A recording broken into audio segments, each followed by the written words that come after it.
It's a natural phenomenon that firefighters have the hardest time fighting. It's where the fire twists itself into a vortex like a tornado. Now, we can actually model it, and teachers can model it in the classroom to learn some of the science behind it using these materials here. Just a quick reminder, this is something a teacher would do in the classroom with all the proper safety equipment. All right, first of all, here's what we're using is this spinning tray called a Lazy Susan that you would find, for example, at a department store. So we're going to use this to twist it, and now this is where our fire comes in.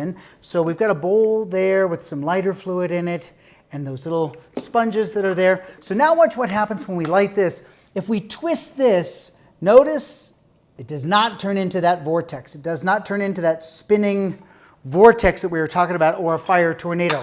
In order to do that, we've now got to get the winds to whip around into that circular motion. In order to do that, we're going to need a trash can.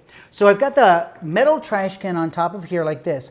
So as we spin it here, the air inside, if you can see the molecules, the little edges that you see here of the wire basket, grab out of the molecules and spin them in a circle. We get what's called angular momentum on those molecules. All right, so look at everything that we have together now. So this goes down inside like this. We want to get it so it's in the middle spinning. Oh, that looks pretty good.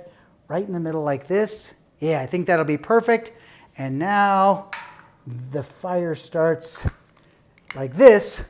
So now watch what happens. As you spin now, that spinning motion there causes this vortex because two things are happening. Hot air rises, that gives that lift there, but then we've got the molecules spinning. Same thing that would happen in a forest, for example, as the wind whips through the trees, starts into that motion. You get this fire vortex that you see here, and you can see how difficult it could be to combat this because the fire can now jump from the ground a couple hundred feet in the air and now go from treetop to treetop. It's a difficult phenomenon for firefighters to fight. They've got to use different aerial attacks to be able to do something like that. It all happens because of a phenomenon called a fire tornado. I'm Steve Spangler, and that's your Firefighting Science Minute.